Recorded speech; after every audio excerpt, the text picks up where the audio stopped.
Hello students, welcome to my YouTube channel. Myself, CM Milestone Buddha. In this lecture, I'm gonna teach you statistics of SEM 3 of BCom. तो अभी तक के lecture के अंदर हमने accounts consider किया था। तीन अकाउंट के अंदर एक दो चैप्टर हमने कंप्लीट किया हुआ है। तो आज इस लेक्चर के अंदर हम स्टैटिस्टिक्स को भी कंसिडर करने वाले हैं। स्टैटिस्टिक्स क्या है, स्टैटिस्टिक्स के अंदर कौन सा चैप्टर है। फर्स्ट चैप्टर से स्टार्ट करेंगे, सेम 3 है ये, SY BCom, that is same 3 of BCom. Statistics में फर्स्ट चैप्टर है मैट्रिक्स। मैट्रिक्स आपको कंसिडर करना है। मैट्रिक्स का वेटेज है 30%। इजी चैप्टर है। ये चैप्टर के अंदर नॉर्मली आपको जो मेथड्स आएगी वही याद रखना है।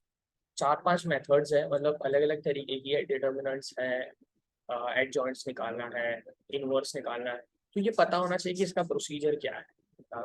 कि बीकॉम लेवल के ऊपर आपको इतना ज्यादा डीप जाने की जरूरत नहीं है स्टैटिस्टिक्स के अंदर। आप अकाउंट्स के अंदर डीप जाओगे, that is good enough, but statistics के अंदर इतना डीप जाने की जरूरत नहीं है, क्योंकि आपको आगे जाके वो कुछ काम नहीं आने वाला है ऑनेस्टली। ठीक है, तो स्टैटिस्टिक्स स्टार्ट करते हैं। फर्स्ट इंट्रोडक्शन पार्ट में थोड़ा बहुत थियरी लगेगा आपको, बट ये थोड़ा इंट्रोडक्शन के लिए कि मैट्रिक्स क्या होता है और मैट्रिक्स को समझने के लिए ये बहुत इंपॉर्टेंट है। ठीक है, तो ये एक इंट्रोडक्टरी सेक्शन बहुत ही इंपॉर्टेंट था। इसके बाद मैं सारे सम्स कंसिडर करूंगा और जो एग्जाम में पूछे जाने वाले वो भी थोड़ा कंसिडर कर लूंगा, तो आपके लिए इजी रहेगा। ठीक है, तो हम स्टार्ट करते हैं मैट्रिक्स। तो फर्स्ट देखो, मैट्रिक्स का एक एग्जाम्पल दिया हुआ है। सबसे पहले मैं ये एग्जाम्पल सबको बता देता हूँ कि मैट्रिक्स क्या बताना चाहता है। देखो, हम कोई भी डेटा होता है, नंबर्स वाला गेम है, हमारे पास बहुत सारे नंबर्स हैं, उसको हम रोज एंड कॉलम्स में अरेंज करते। क्या बोल रहा हूँ मैं, रोज एंड कॉलम्स में। मतलब सिंपल बोलूँ ना, तो आप डेटा को एक्सेल में अरेंज करते हो ना, जो MS एक्सेल के अंदर, वो क्या है, मैट्रिक्स ही तो है। एक्सेल के अंदर आप रोज एंड कॉलम में डेटा को अरेंज करते हो, तो वो मैट्रिक्स ही है। तो यहाँ पे भी आपको वही इनडायरेक्टली बताया गया कि अगर कोई डेटा है आपका, वो नंबर्स है, वो नंबर्स को आपने अगर रोज एंड कॉलम्स के अंदर अरेंज कर दिया, तो उसको क्या बोलेंगे हम लोग, मैट्रिक्स बोलेंगे। ठीक है, तो यहाँ पे भी वही चीज है। A matrix is an arrangement of number in rows and columns. If m and numbers are arranged in a rectangular array of m rows and n columns, it is called a matrix of order m into n. तो मतलब यहाँ पे बोल दिया है कि आपको matrix अगर आप बनाओगे, रोज एंड कॉलम में अगर वो अरेंज किया होगा, वो नंबर्स आपको दिख रहे हैं, तो that would be considered as matrix. अगर आपको मैं बोलूँ कि 2x2 का मैट्रिक्स है, सपोज इंफॉर्मेशन है 1 2 3 एंड 4, तो इसको बोलेंगे हम 2x2 का मैट्रिक्स। ऐसे लिखा जाएगा 2x2। फर्स्ट में हमेशा रो लिखा जाएगा, सेकंड में हमेशा कॉलम लिखा जाएगा। ये इंपॉर्टेंट चीज है। अगर आपको बोला जाए 5:2 का मैट्रिक्स है, तो 5 रोज है और 2 कॉलम्स है। ये इंपॉर्टेंट है, ये आपको समझना पड़ेगा। ठीक है, फर्स्ट में हमेशा रो लिखा जाता है, सेकंड में हमेशा कॉलम ही लिखा जाएगा। अब अलग अलग टाइप के डिफरेंट टाइप्स ऑफ मैट्रिक्स जो है, मे भी आपको थ्योरी में भी काम आ सकते हैं और जानकारी के लिए भी जरूरी है। डिफरेंट टाइप्स ऑफ मैट्रिक्स, तो मैट्रिक्स किस टाइप के हैं पहले तो वो बताया गया है। फर्स्ट मैट्रिक्स है इक्वल मैट्रिक्स। नाम से ही पता चल रहा है इक्वल मैट्रिक्स। अब मैट्रिक्स में इक्वल होना मतलब क्या, in every possible way equal. Rows and column equal होगा। दो तरीके होते हैं, दो कंडीशन है, वो दो कंडीशन सेटिस्फाई हो गई मतलब आपका मैट्रिक्स इक्वल है। क्या कंडीशन, आपका मैट्रिक्स का ऑर्डर इक्वल होना चाहिए। ऑर्डर इक्वल होना चाहिए मतलब क्या, सपोज आपको बोलूं, यहाँ पे जो एग्जांपल दिया है, तो ये मैट्रिक्स जो है वो 2x2 का मैट्रिक्स है, तो ये जो दूसरा मैट्रिक्स है वो भी 2x2 का मैट्रिक्स है ना। तो पहले तो रोज एंड कॉलम इक्वल होनी चाहिए। यहाँ पे लिखा है देखो, if number of rows and column are equal, फिर एंड लिखा है, मतलब क्या, दोनों कंडीशन सेटिस्फाई होनी चाहिए। पहले तो रो एंड कॉलम इक्वल होना चाहिए, एंड उसके अंदर जितने एलिमेंट्स है, ये जो नंबर है ना उसको एलिमेंट्स बोलते हैं, ये एलिमेंट्स बोलते हैं। अंदर जितने भी नंबर्स है, वो नंबर की जगह भी सेम होनी चाहिए। तो रोज एंड कॉलम इक्वल है और उसके अंदर जो एलिमेंट्स है वो भी इक्वल है, तो उसको हम क्या कंसिडर करेंगे, इक्वल मैट्रिक्स कंसिडर करेंगे। तो number of rows and number of columns are equal, and elements भी जो अंदर है वो भी इक्वल है, तो मानेंगे कि इक्वल मैट्रिक्स है, वरना वो इक्वल मैट्रिक्स नहीं है। तो 2x2 का मैट्रिक्स, अगर सपोज 3x3 का मैट्रिक्स हो, अरे कोई 5x2 का भी मैट्रिक्स है, लेकिन उसके अंदर जो एलिमेंट है वो सही जगह पे है, सेम जगह पे और सेम ही है सारे एलिमेंट, तो उसको बोलेंगे हम इक्वल मैट्रिक्स। इतना ईजी है।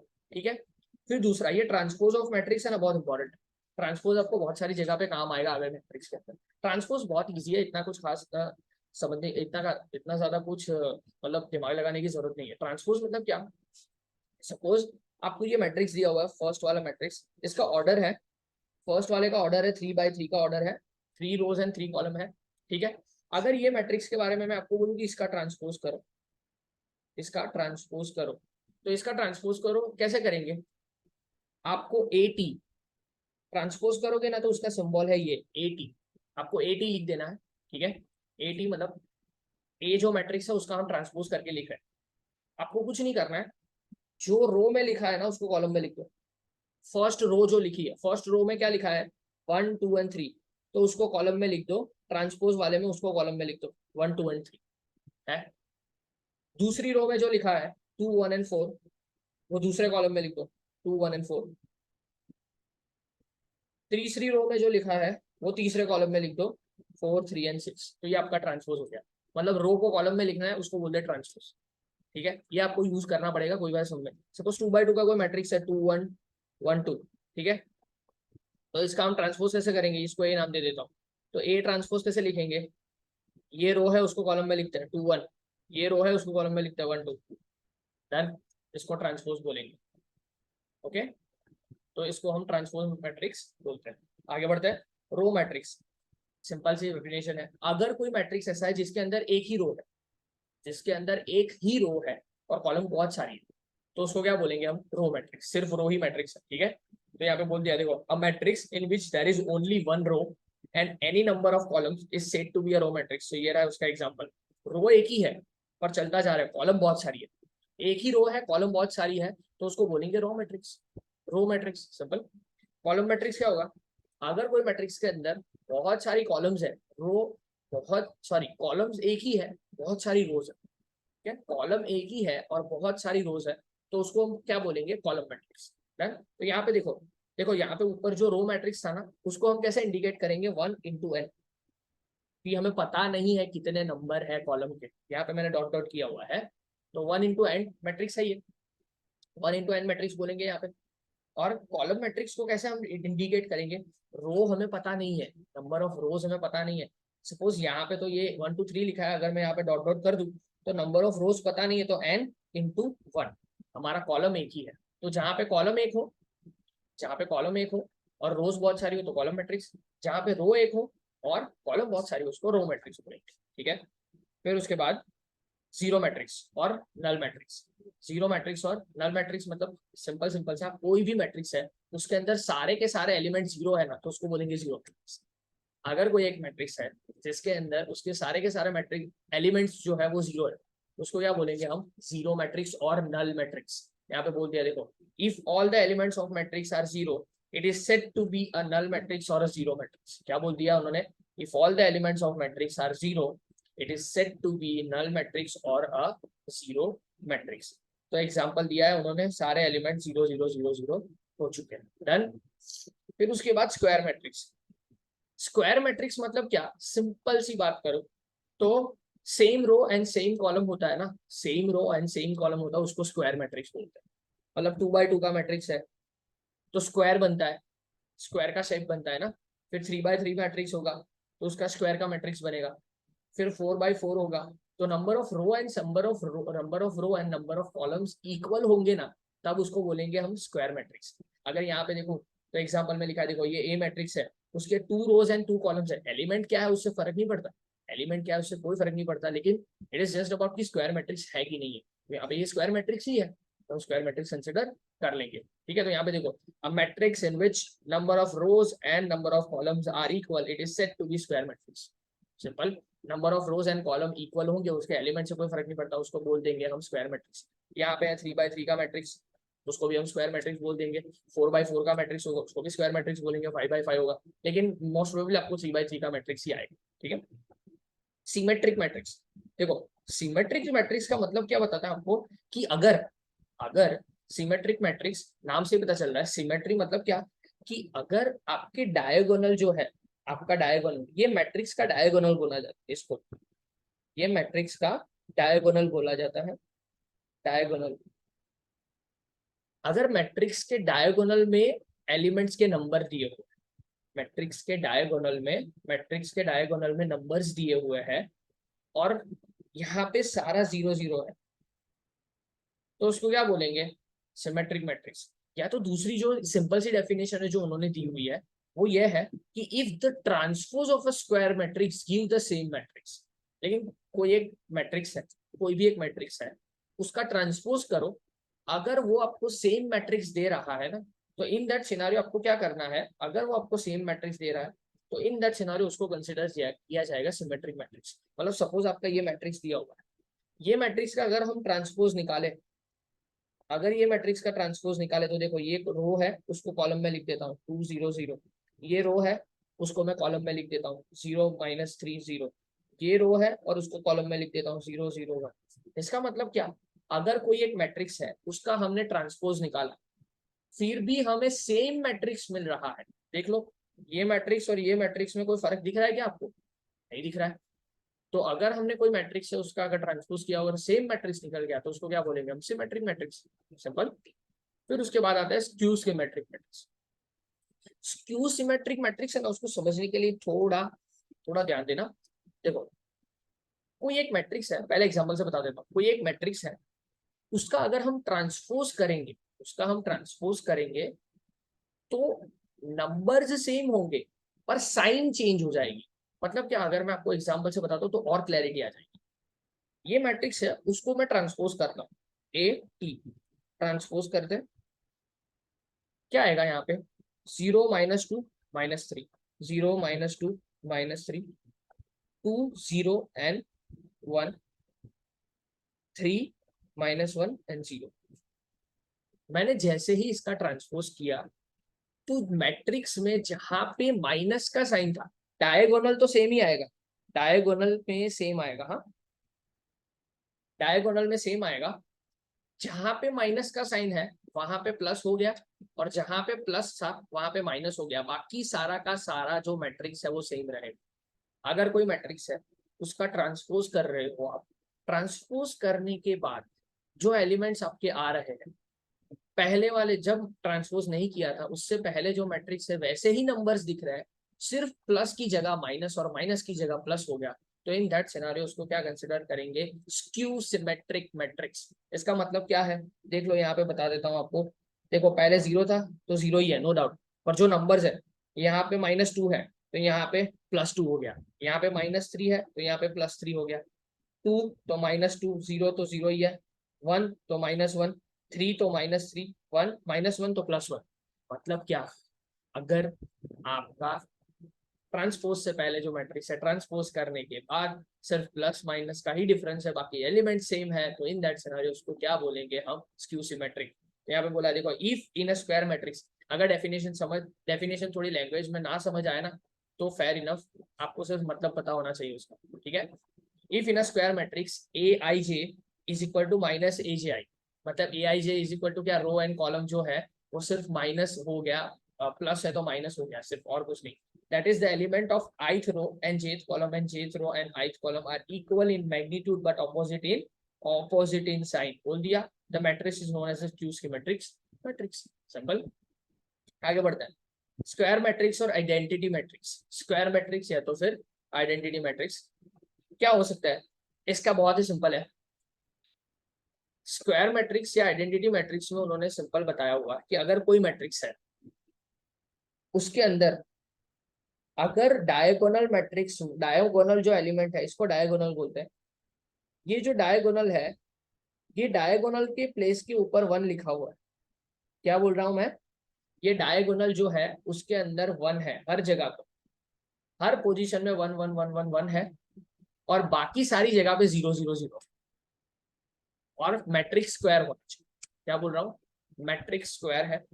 मतलब सपोज अगर ऐसा है 2 by 2 का मैट्रिक्स है, ये 2 by 2 का मैट्रिक्स है, तो उसका डायगोनल कौन सा होगा? ये उसका डायगोनल होगा, ये डायगोनल होगा, उसके अंदर 1 1 है, दोनों एलिमेंट 1 1 है, और बाकी के जितने भी एलिमेंट है वो 0 0। तो अगर ऐसा, यहाँ पे अगर ऐसा मैट्रिक्स दिखे तो उसको बोलते हैं हम आइडेंटिटी मैट्रिक्स। ये इंपॉर्टेंट है, ये आइडेंटिटी मैट्रिक्स आपको, ये आइडेंटिटी मैट्रिक्स जो है वो आपको काम आता है, वो सम के अंदर आपको काम आएगा।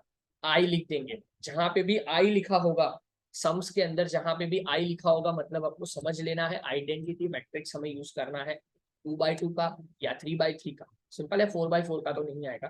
तो जब डायगोनल में सारे एलिमेंट 1 1 1 हो और बाकी सारे एलिमेंट 0 0 0, ठीक है, तो that would become identity matrix या तो स्क्वायर मैट्रिक्स। स्क्वायर मैट्रिक्स तो नहीं बोल सकते, स्क्वायर मैट्रिक्स उन्होंने लिखा हुआ है, उन बुक में लिखा है इसी वजह से लिखा हुआ है, बाकी उसको हम आइडेंटिटी मैट्रिक्स बोलेंगे जिसको डिनोट करेंगे हम आई से। तो देखो, अ square matrix in which all diagonal elements are unity, unity मतलब 1, and all other elements are 0 is known as a unit matrix, it is denoted by I। Done है। फिर डायगोनल मैट्रिक्स, नाम में ही लिखा है डायगोनल मैट्रिक्स। डायगोनल मैट्रिक्स किसको बोलते हैं कि अगर स्क्वायर मैट्रिक्स है उसके अंदर डायगोनल, जो डायगोनल है डायगोनल में ही सिर्फ नंबर्स है, बाकी सारी जगह पे 0 है, तो उसको बोलेंगे डायगोनल मैट्रिक्स। तो यहाँ पे सपोज ये देखो, ये स्क्वायर मैट्रिक्स ही है 3x3 का, ये स्क्वायर मैट्रिक्स है।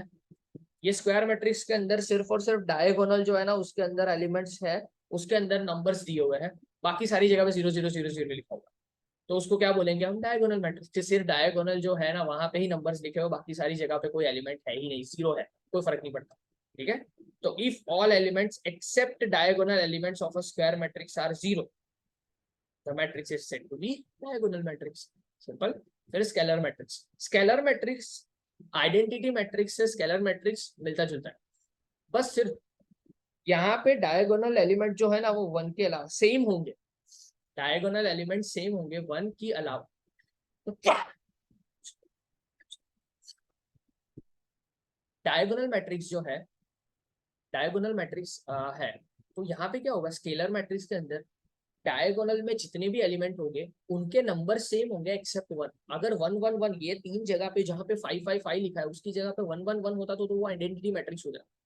यहाँ पे क्या है, डायगोनल की जगह पे 1 के अलावा कोई भी नंबर है, तीनों जगह पे सेम है। यहाँ पे अगर 5 5 5 है और बाकी सारे एलिमेंट 0 0 0 है, तो उसको क्या बोल देंगे हम स्केलर मैट्रिक्स। ठीक है, अगर डायगोनल में तीनों जगह पे, अगर स्क्वायर मैट्रिक्स है तो डायगोनल में सपोज दोनों जगह पे 2 2 है, सपोज यहाँ पे 2x2 का मैट्रिक्स है और डायगोनल में 2 2 है और बाकी दोनों जगह पे 0 0 है, तो इसको भी क्या बोलेंगे हम स्केलर मैट्रिक्स। क्यों? क्योंकि डायगोनल में 1 के अलावा नंबर है वो सेम, 1 के अलावा कोई भी नंबर है और तीनों जगह पे सेम है, तो दैट विल बिकम, और बाकी एलिमेंट 0 0 0, तो उसको बोलेंगे हम स्केलर मैट्रिक्स। ठीक है, फिर आता है ट्राइंगुलर मैट्रिक्स। सिंपल सिंपल है, ट्राइंगुलर मैट्रिक्स मतलब क्या, अगर स्क्वायर मैट्रिक्स है, इसकी भी एक रिक्वायरमेंट है स्क्वायर मैट्रिक्स होना चाहिए। स्क्वायर मैट्रिक्स के अंदर यहाँ पे देखो ये एक ट्राइंगुलर बन रहा है, ये डायगोनल है, डायगोनल में तो एलिमेंट होने ही चाहिए, डायगोनल में एलिमेंट होने चाहिए।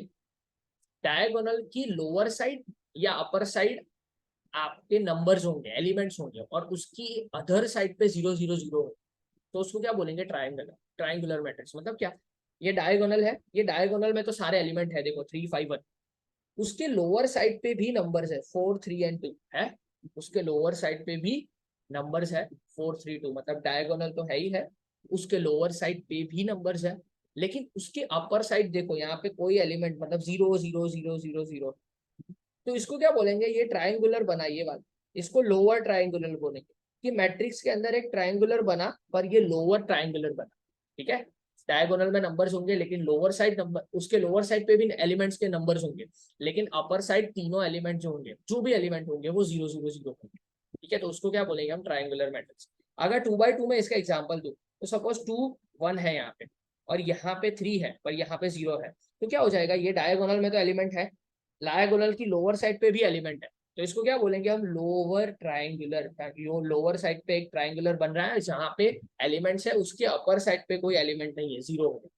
ठीक है, तो यहाँ पे, और ये बी वाले में क्या है, सिंपल से उल्टा हो गया, डायगोनल पे नंबर्स है और डायगोनल की ऊपर की साइड पे भी एलिमेंट्स नंबर्स है, लेकिन नीचे की साइड पे कोई एलिमेंट नहीं है, तो इसको क्या बोलेंगे हम अपर ट्राइंगुलर, की अपर साइड पे ट्राइंगुलर बन रहा है एलिमेंट से लेकर। ठीक है, तो इतने मैट्रिक्स थे जो आपको इंट्रोडक्शन जरूरी था जानना, थोड़ा जरूरी था कि क्या क्या मैट्रिक्स होता है। ठीक है, अब नेक्स्ट लेक्चर से अंदर हम सम्स कंटिन्यू करेंगे। सम्स भी बहुत ही ईजी है, एक बारी सम्स जो है ना उसकी एक टेक्निक समझ लेना कि टेक्निक क्या है, एक बारी टेक्निक समझ आ गई ना तो I am damn sure about it, आराम से कर लो, इजीली स्कोर आप कर सकते हो। मैट्रिक्स के चैप्टर के अंदर 3 चैप्टर है टोटल, उसके अंदर ये फर्स्ट वाला जो मैट्रिक्स चैप्टर है वो बहुत ईजी है। डन। सेकंड भी इजी है, वो भी करेंगे, थर्ड भी करेंगे, ठीक है। सो आई होप ये लेक्चर आपको पसंद आएगा। लेक्चर पसंद आए तो शेयर करो, लाइक करो, सब्सक्राइब करो as much as you can. ये चैनल की टेंडेंसी को देखते हुए पता चल रहा है कि आप बहुत सारे लोग चैनल के वीडियोस देख रहे हैं लेकिन सब्सक्राइब नहीं कर रहे। It is my personal request कि सब्सक्राइब करो। इसमें अच्छी अच्छी इन्फॉर्मेशन भी मैं दे सकता हूँ। आप चाहो तो मुझे सजेशन भी दे सकते हो कि कौन से टॉपिक के ऊपर या कौन सी ऐसी इन्फॉर्मेशन जो आपको चाहिए, और वो इन्फॉर्मेशन भी दे सकता हूँ, ठीक है। सो आपके सपोर्ट के लिए थैंक यू सो मच। ऐसे ही मुझे सपोर्ट करते रहिए और मैं भी आपको हेल्प करता रहूँगा। Thank you so much. हम नेक्स्ट वीडियो में मिलेंगे।